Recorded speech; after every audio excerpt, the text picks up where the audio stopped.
সরকারি উদ্যোগে এফডিসি থেকে নতুন মুখের সন্ধানে জাতীয় অনেক প্রোগ্রামগুলো হয়েছে। এই ধরনের উদ্যোগগুলো আসলে ইন্ডাস্ট্রিকে অনেক বেশি শক্তি দেয়। আমরা যে সময় দেখতাম সেখানে হিরোর কনসেপ্ট ছিল আলাদা, হিরোইনের কনসেপ্ট ছিল আলাদা। নায়িকা হবে একটু মোটা তাজা হলে বেশ ভালো লাগে দেখতে। হিরো মানি হচ্ছে একটা শ্যাবি লুক থাকবে, ভাঙচুরের ব্যাপার থাকবে, এরকম প্রতিনিয়ত আবার নতুন করে গড়ে তোলা, এটা খুব প্রয়োজন। অ্যাক্টিংয়ের বিজ্ঞানটাও খুব বেশি আপনার বাঁধা ধরা না। আমি মোটামুটি আমার মনে হচ্ছে আমি ওখানে বসলে ভালো হতো। আমারও শোনার ইচ্ছে আছে কী হচ্ছে, আমি জানি না কিন্তু কিছু।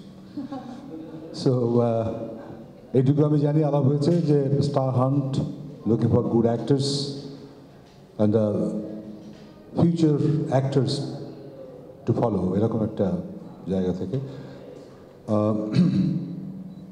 এই ধরনের উদ্যোগ আগে হয়েছে বাংলাদেশে, আপনারা জানেন, এবং সেখান থেকে কিন্তু অনেক অনেক অভিনয় শিল্পী কিন্তু বেরিয়েছেন যারা এখনও বাংলাদেশের মিডিয়া জগতে কিন্তু খুব স্ট্রংলি আছেন, এটা কিন্তু অস্বীকার করা যাবে না। একসময় আপনারা জানেন যে সরকারি উদ্যোগে এফডিসি থেকে নতুন মুখের সন্ধানে জাতীয় অনেক প্রোগ্রামগুলো হয়েছে। এই ধরনের উদ্যোগগুলো আসলে ইন্ডাস্ট্রিকে অনেক বেশি শক্তি দেয়।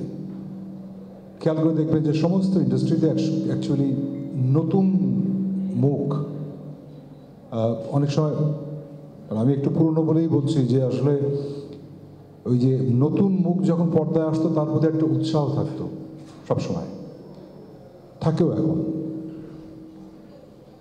বাট এই সময় পৃথিবীর সমস্ত যে, যদি আমরা একটু মিডিয়া বা অন্যান্য জায়গায় তাকাই, আমরা যে সময় দেখতাম সেখানে হিরোর কনসেপ্ট ছিল আলাদা, হিরোইনের কনসেপ্ট ছিল আলাদা।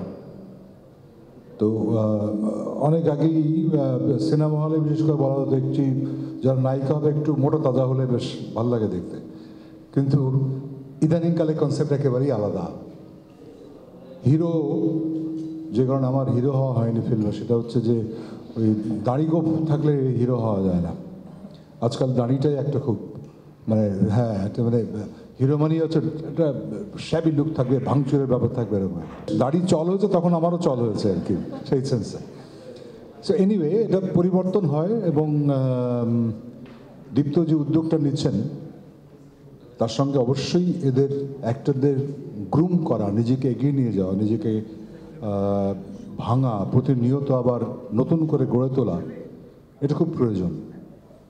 তো সেই বিষয়ে খেয়াল রাখা হবে নিশ্চয়ই গ্রুমিংয়ের ক্ষেত্রে। আর সবচেয়ে বড় কথা হচ্ছে এখন ওই অ্যাক্টিংয়ের বিজ্ঞানটাও খুব বেশি আপনার বাঁধা ধরা না, ফর্মুলার বাইরে গিয়ে নতুন কিছু করা। আমার এক সহযোগী বন্ধু ছিলেন, আপনারা সবাই জানেন, প্রয়াত হয়েছেন হুমায়ুন ফরিদি। তার ছিল হচ্ছে আউট অফ দ্য বক্স কিছু করতে হবে, যা অন্য লোক করেছে এরকম করবো না। অ্যাক্টর কিন্তু এইভাবেই হয়। So I am also looking forward to it. আসলে মনে হয় একটা ভালো কিছু হবে, এবং আর তানভীর আছে অনেক এক্সপেরিয়েন্সড এইসব ব্যাপারে। আমরা আলোচনা করব যাতে করে টিভি কন্টেন্টটা দেখতে মানুষের ভালো লাগে, সেটা একটা বড় জিনিস।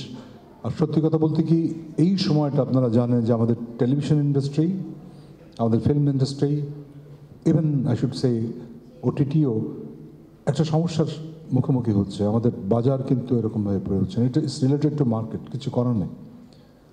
সো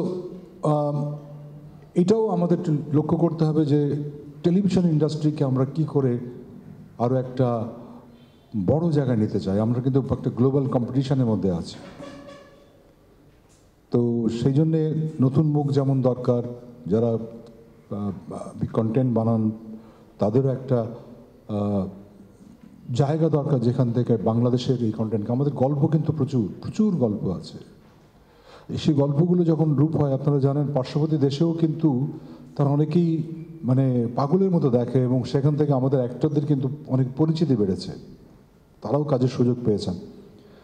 সো আমার মনে হয় আমরা সবাই মিলে যদি একটু এই দিকটা খেয়াল করি যে how to take our content, our this media to the global network. So I'll be there, and I wish Dipto and everybody all the best. We need your cooperation. Thank you.